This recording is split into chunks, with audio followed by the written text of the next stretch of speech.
네, 안녕하십니까. 오늘 말씀은 히브리서 12장 14절에서 29절 말씀을 읽겠습니다. 요절은 14절. 모든 사람과 더불어 화평함과 거룩함을 따르라. 이것이 없이는 아무도 주를 보지 못하리라. 오늘 말씀은 믿음의 경주를 하는 성도로서 적극적으로 추진해야 될 것과 또 조심해야 할 것을 말씀해 주고 있습니다. 이로 우리가 신의 산이 아닌 하늘에 있는 시온산에 이르는 것이 얼마나 큰 은혜요, 큰 축복이요, 복인가, 특권인가를 말씀해주고 있습니다. 14. 모든 사람과 더불어 화평함과 거룩함에 따르라. 이것이 없이는 아무도 주를 보지 못하리라. 여기서 그 화평함은 사람과의 그 수평적인 관계를 말한다면, 거룩함은 하나님과의 수직적인 관계를 말한다 할 수 있습니다. 또 따르는 따르다의 헬라어가 이제 디오크라는 단어인데, 추격하다, 뒤쫓다는 의미로 사냥꾼이나 사냥개가 사냥감을 쫓아갈 때 그 집요함으로 역동적이고 적극적으로 행동한다는 의미를 가지고 있습니다. 믿음의 경주를 하는 성도들은 모든 사람들과 화평함을 누리고 하나님과 거룩함을 따르는 일을 마치 사냥감을 뒤쫓는 것처럼 끈질기게 집요하게 계속해서 추구해야 하고 그 목표가 되어야 한다는 것입니다. 그런데 특히 화평함과 거룩함에 앞서 기록된 화평함이 이 거룩함 앞서 기록되어 있는 것을 주의해서 볼 필요가 있습니다. 보통 일반 경기자는 다른 사람들은 어떻게 드신지 짓밟고 내가 그들을 제끼고 1등을 하는 게 목표입니다. 그런데 신앙 공동체 안에는 지체 중에는 피곤한 팔이 있고 또 연약한 무릎이 있고 절뚝거리는 다리로 치유와 회복이 필요한 연약한 자들이 있습니다. 그래서 이런 믿음의 경주를 하는 성도는 거룩함을 추구하되 신앙 공동체 안에 모든 사람과 더불어 화평함을 늘 도모해야 한다는 것입니다. 예수 그리스도께서 십자가의 죽으심으로 거룩하신 하나님과 죄인된 우리가 화평하게 되었고 사람과 사람 사이에도 화평할 수 있는 힘을 덧입게 되었습니다. 예수님께서 1만 달란트의 나의 감당할 수 없는 죄를 그 보혈로 용서해 주셨기 때문에 나도 이제 작은 100데나리온의 이웃의 죄를 능히 용서하고 화평케 할 수 있는 힘이 생기고 이웃과도 화평케 해야 한다는 것입니다. 그런데 현실 속에서 모든 사람과 더불어 화평함과 거룩함을 추구하는 것은 당연한 일이지만 그렇게 쉽지는 않기 때문에 온 힘을 다해서 맹렬하고 지속적으로 마치 사냥감을 쫓듯이 화평함과 거룩함을 따르라고 명령을 하고 있는 것입니다. 우리는 화평하기를 힘써야 합니다. 이것이 그리스도인의 삶의 방향이 되어야 하고 목표가 되어야 됩니다. 우리는 갈수록 갈등과 분쟁이 많은 세상에서 또 쉽지는 않지만 주님의 도우심으로 가정과 또 교회 공동체와 동료들 간에 적극적으로 화평을 추구함으로 비록 우리는 세상에 속해 있지만 근본적으로 하나님 나라에 속한 것임을 삶으로 증명하는 삶을 살아야 한다는 것입니다. 그래서 적극적으로 우리가 추구해야 할 것이 이제 14절이었다면 이제 15절, 16절은 화평과 거룩함을 위해서 세 가지 위험스러운 조심해야 될 사례를 말씀하고 있습니다. 첫째, 15a 너희는 하나님의 은혜에 이르지 못하는 자가 없도록 하고, 즉 하나님의 은혜에 이르지 못하는 자가 없도록 열심히 서로 돌아봐야 한다는 것입니다. 우리 성도는 예수 그리스도를 힘입어서 하나님의 은혜의 보좌에 담대히 나갈 수 있는 놀라운 은혜와 특권을 받았습니다. 그러나 하나님의 은혜에 이르지 못하는 영적인 정체와 퇴보의 길을 가는 사람이 있다는 사실을 경계해주고 있습니다. 비록 교회를 꾸준히 나오고 또 찬송가도 부르고 또 헌금도 가끔 하고 봉사도 하지만 복음을 깨닫지 못한 채로 마치 그 이사야서 1장처럼 마당만 밟는 사람이 있다는 것입니다. 이런 사람은 참으로 불쌍한 사람입니다. 차라리 예수 안 믿었으면 전도받을 기회라도 있는데 이 사람은 그렇지도 못한 것입니다.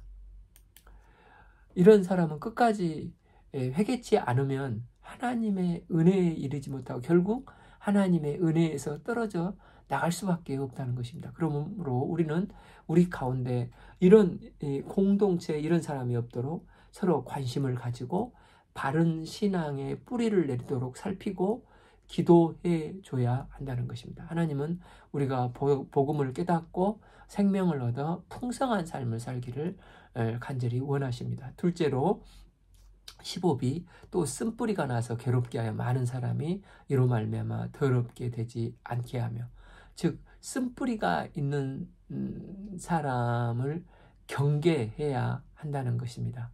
이 쓴뿌리는 우상숭배라고 할 수가 있습니다. 이 당장의 욕구를 채우고자 하는 마음이 우상숭배입니다. 이것을 또 종교성이라 할 수가 있는데 종교는 본능에 호소를 합니다. 그래서 신명기 29장 18절은 하나님을 버리고 가장 큰 원인을 우상숭배라고 말씀하고 있습니다. 우상숭배는 이제 두 가지로 나타나는데 자기 욕심을 채우는 것과 두려움으로 나타납니다. 그래서 우상숭배의 가장 큰 원인은 내가 높아지고 내가 하나님이 되려고 하는 욕심 때문에 우상숭배에 빠진다는 것입니다. 내 마음이 원하는 대로, 내 욕심대로 교회 주인이 하나님이 되지 않고 사람이 되고 또 내가 주인이 되어 결국 하나님이 머무실 수 없는 우상숭배로 나가게 된다는 것입니다. 또한 두려움을 피하는 쪽으로 나타나게 됩니다. 본문은 히브리 기독교인들과 이방인들은 로마 핍박이 너무 두려워서 배도를 하려고 갈등하고 있는 것입니다. 이런 쓴 뿌리가 있는 우상 숭배자들의 이기심과 불신, 또 원망, 미움, 이런 것들은 공동체 전체를 삼켜버릴 수 있을 만큼 감염이 센 것입니다. 이런 쓴 뿌리를 갖는 사람이 공동체에 생겨난다면 그 악영향, 그 더러움, 괴로움은 이루 말할 수가 없고 거룩함을 추구해야 될 교회 공동체에 심각한 문제가 생기는 것입니다. 따라서 성도들은 공동체 가운데 어떤 쓴뿌리가 돋아나지 않도록 서로 관심 갖고 살피고 그 쓴뿌리를 결코 용납해서는 안 된다는 것입니다. 자, 세 번째로 또 16, 음행하는 자와 혹 그릇 음식을 위하여 장자의 명분을 판 에서와 같이 망령된 자를 없도록 살피라. 즉 공동체 내에 음행하는 자와 에서와 같이 장자권보다도 한 그릇 음식을 우선시하는 이런 가치를 가지고 있는 망령된 사람이 없도록 살펴야 한다는 것입니다. 여기서 망령된다는 것은 godless like로 불경건하고 하나님을 두려워하지 않는 세속적인 사람을 가리킵니다. 음행은 성적인 부도덕으로 거룩을 파괴하는 사탄의 치명적인 무기이면서 이 음행과 음란은 가정을 파괴시킵니다. 이제 히브리서 1자 독자인 지금 유대 기독교인들과 또 이방인들 또 배교를 갈등하고 있습니다. 지금 당장 직면한 이 무서운 박해를 피하기 위해서 구원과 부활, 생명, 영원한 영적인 것을 소홀히 여기는 망령된 자가 되지 않아야 된다는 것입니다. 에서는 지금 배고파 죽겠는데 그까지 장자의 권리가 무슨 소용이냐 하면서 그 장자의 권리를 포기를 했습니다. 이런 에서 같은 사람들은 영적인 것보다 지금 당장 보이는 현실적인 위기나 유익을 쫓는 사람들입니다. 그래서 오늘날로 보면 뭐 집이나 좋은 차, 명예, 당장 보이는 현실적인 유익을 추구하다가 구원이나 영생, 하나님 나라의 기업이나 주님께서 나에게 맡겨주신 사명을 이런 또 특권과 은혜를 귀히 여기지 않고 경시하고 결국 발로 차고 포기를 해버리는 것입니다. 에서가 마치 그랬다는 것입니다. 이 초대 기독교 너희들이 에서와 같으면 안 된다는 것입니다. 그래서 17 너희가 아는 바와 같이 그 후에 축복을 이어받고 눈물을 흘리며 구하되 버림받아 회개할 기회를 얻지 못하였느니라. 에서는 일시적인 만족을 위해서 영원한 명분을 버렸지 않습니까? 그리고 그 축복이 야곱에 넘어가는 것을 안 후에는 눈물로 아버지 이삭에게 축복을 돌이키고자 제가 잘못했습니다, 아버지. 다시 한번 기회를 주세요.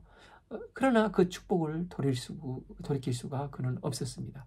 성경은 회개할 기회를 얻지 못하였다고 말씀하고 있는데 여기서 기회를 얻지 못했다의 기회라는 헬라어가 토커스로 장소나 자리를 가리키는 공간적 의미가 되는데 아마 에서의 마음에는 그런 상황에서 회개의 자리가 들어설 수가 없었다는 것입니다. 그래서 그의 눈물을 흘리는 애원은 근본적인 하나님과의 관계에 대한 갈망의 애원이 아니고 그가 원하는 것은 하나님과의 온전함보다 당장 세상에서 현세적으로 누릴 수 있는 현재적인 복을 누리지 못한 것에 대한 안타까움과 피통함이라고 할 수가 있는 것입니다.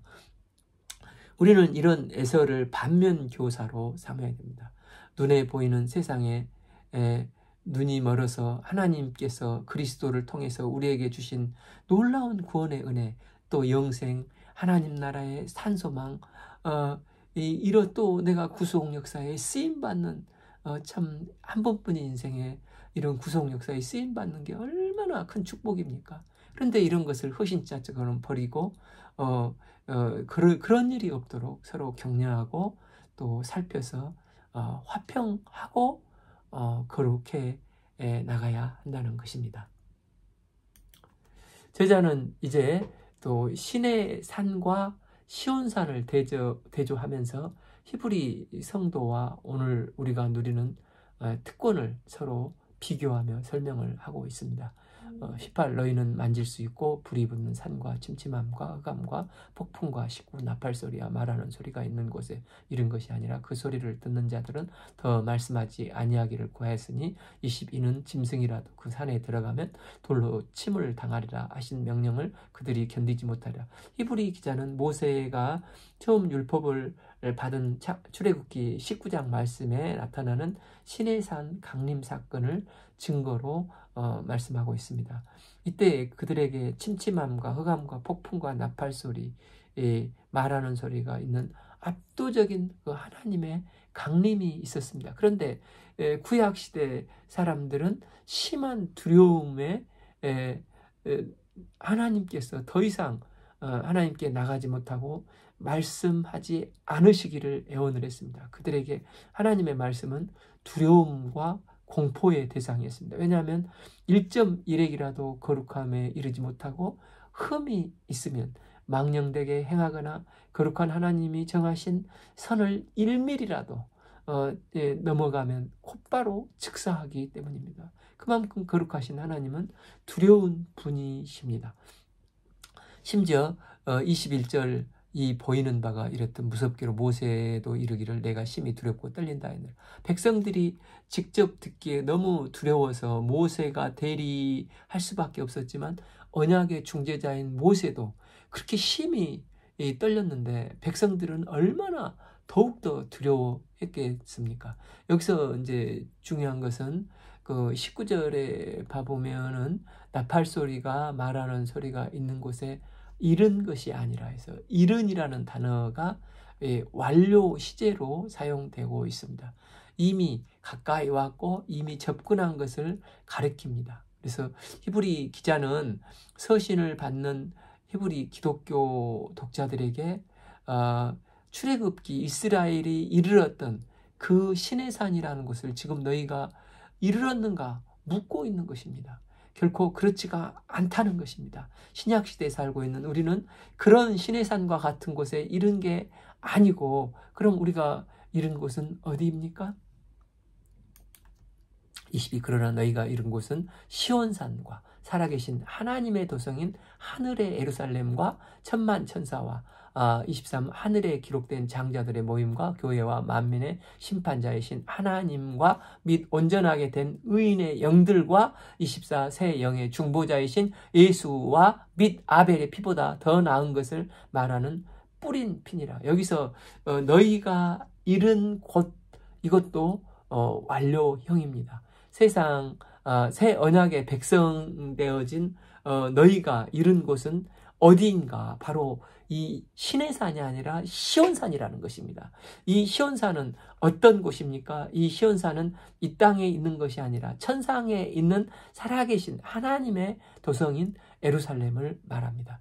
믿음의 선진들과 아브라함도 이 시온산인 하나님의 도성에 이르기를 원했습니다. 히브리서 11장 16절 그들이 이제는 더 나은 본향을 사모하니 곧 하늘에 있는 것이라. 그러므로 하나님이 그들의 하나님이라 일컬음 받으심을 부끄러워하지 아니하시고 그들을 위하여 한 성을 예비하셨느니라. 이 하늘의 예루살렘 성은 하나님이 친히 건축하시고 예비하셨습니다.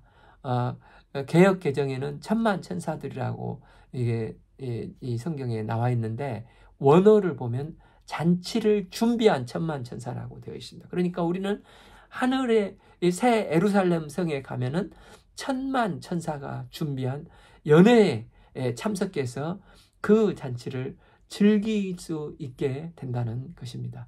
또 하늘에 기록된 장자들의 모임, 즉 하늘의 모든 복을 상속받을 수 있는 권세를 주셨기 때문에 이제 장자라고 말씀을 합니다. 또 교회와 만민의 심판자이신 하나님과 및 온전하게 된 의인의 영들이 모인 곳이요, 그런 교회가 있는 곳이 시온산입니다. 새 언약의 중보자이신 예수 그리스도와 및 아벨의 피보다 더 나은 것을 말하는 뿌린 피의 능력과 실제가 살아있는 곳이 바로 이 시온산 하늘에 있는 새 예루살렘입니다. 예수님은 십자가에 죽으시고 부활하신 후에 이제 만왕의 왕, 만주의 주가 되셔서 하나님 보좌 시온산 우편에 앉아 계셔서 지금도 이 시온산 하나님의 도성에서 우주 만물을 통치하고 계십니다. 하늘의 예루살렘은 우리가 장차 이르게 될 곳이지만 이 땅에서 이미 예수 보혈의 피의 은혜로 우리는 이제 성화를 경험했고, 또 부분적으로 도달해 나가고 있고, 또 나가 때가 되면 하나님께 담대히 나가 기쁨의 하늘의 도성에서 천국 잔치에 참여할 수 있게 되는 것입니다. 옛 언약의 짐승의 피는 우리의 양심을 온전히 깨끗게 할 수가 없었습니다. 그래서 하나님께 담대히 나갈 수가 없었습니다. 시내산에 간 이스라엘 백성들은 그렇기 때문에 두려워할 수밖에 없었습니다. 그러나 이제 신약 백성은 영원한 성령으로 말미암아 자기를 단번에 들이신 예수 그리스도의 피의 공로를 의지해서 온전하고 우리의 양심을 깨끗게 하여서 이제는 담대 하나님 시온산에 나갈 수 있게 된 것입니다. 그것은 두려움이 없고 이제 기쁨과 평안이 있는 것입니다. 그러니 우리가 어찌 옛 과거의 언약의 시내산에 머물러 있을 수 있겠느냐? 우리는 시온산에 이른 새 언약 백성이라는 것입니다. 옛 언약과 비교할 수 없는 은혜와 특권을 누리게 된 것입니다. 새 언약이 살아있어서 지금 현재도 오늘 내가 서 있는 이곳에서 참여할 수 있고 그 신비를 경험할 수 있게 되는 것입니다. 그래서 히브리 기독교 성도들이 굳게 이 시온산에서 굳게 서서 참 장차 하나님의 도성의 잔치에 참여를 하라고 격려를 하고 있는 것입니다. 시온산은 예수 믿고 믿음의 경주라는 성도들의 궁극적인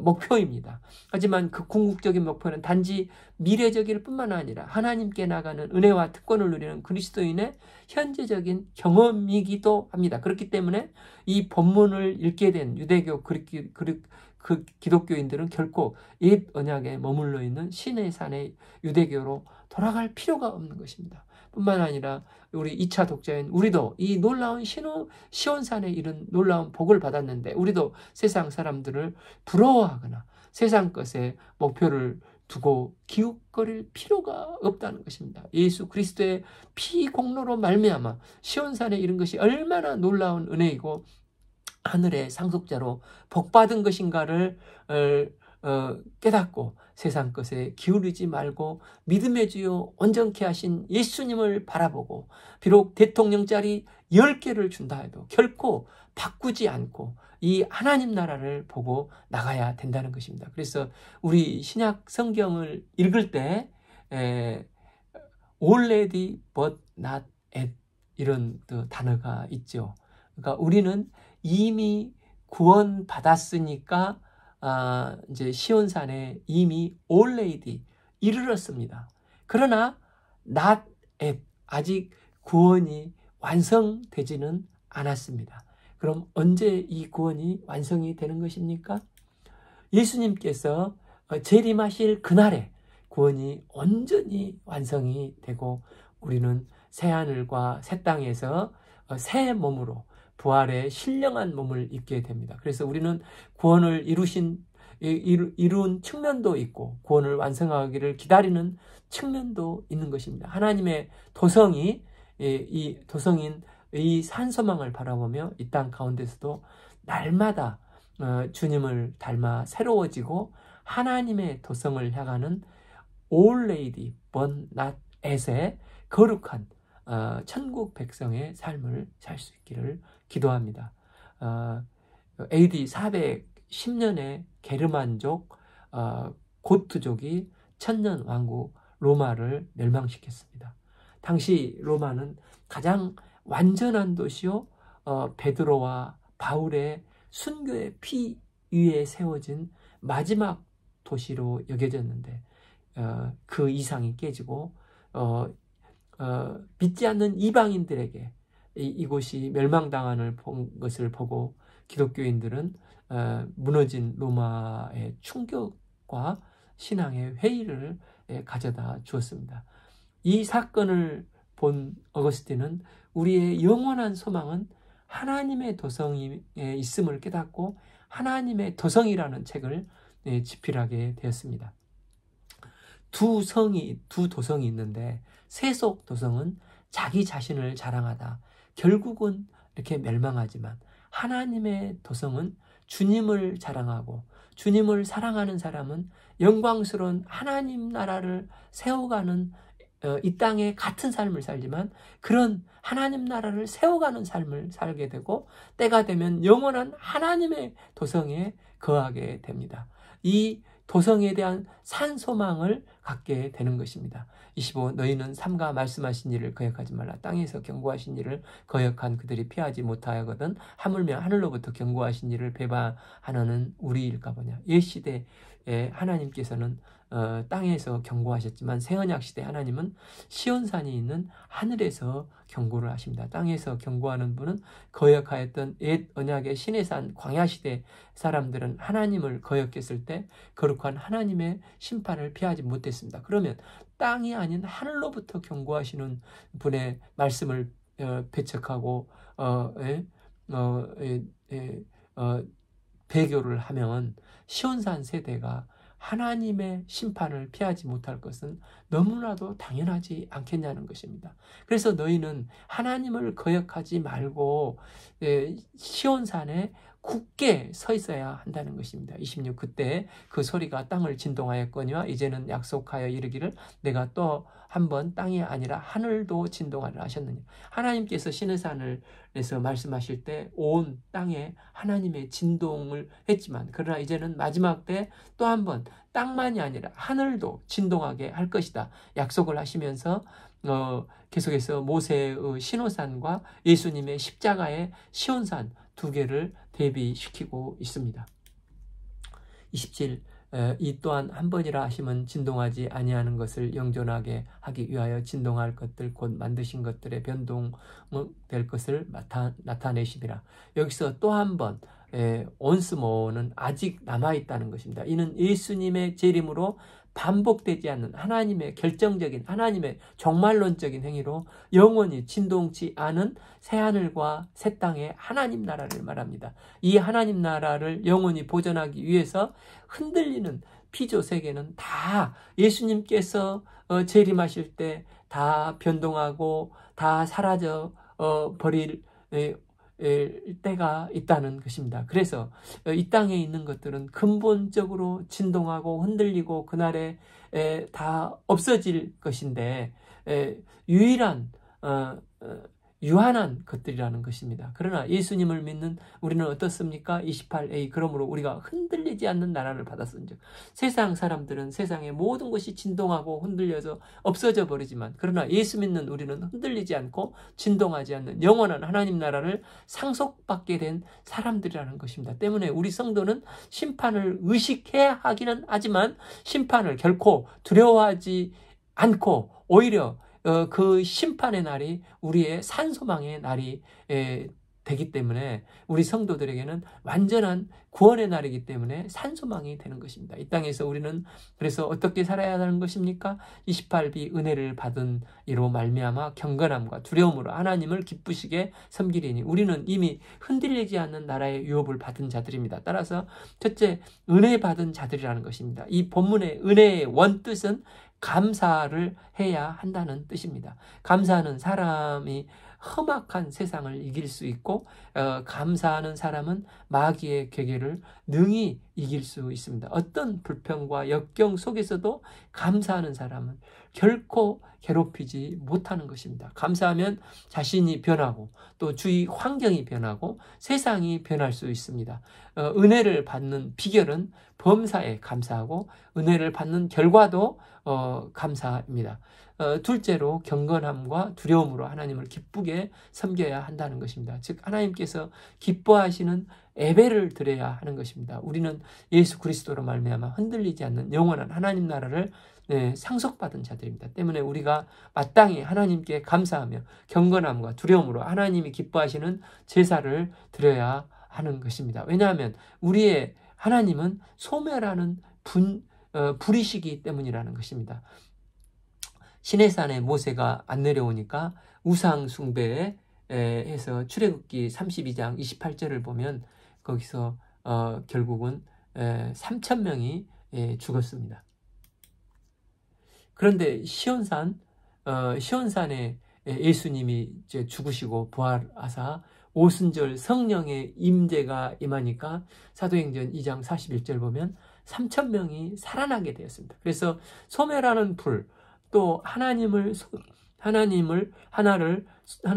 생명을 소생시키는 두 가지 불이 있는 것입니다. 성령의 불은 살리는 불, 율법의 불은 죽이는 불, 소멸하는 불로 대비하면서 예수님의 완전성을 표현하고 있습니다. 예수님은 그림자요 구약에서 모형일 뿐인 시내산이 아니라 시온산의 주인이 되시고 소멸하는 불을 뛰어넘으시고 소생시키시는 생명의 불을 부어주시는 원형의 실체가 되시는 분이십니다. 생명의 불에 임하면 진동을 하게 되는 것입니다. 하나님은 학개서 2장 7절에서 진동 사실을 메시아에 대해서 언약을 하고 있습니다. 만군의 여호와가 이같이 말하노라 조금 있으면 내가 하늘과 땅의 바다와 육지와 진동시킬 것이요 7 또한 모든 나라를 진동하실 것이며 모든 나라의 보배가 이르리니 내가 이 성전에서 영광이 충만하게 하리라. 만군의 여호와의 말이니 만국의 보배가 되시는 메시아가 이 땅에 오시면 성령이 오셔서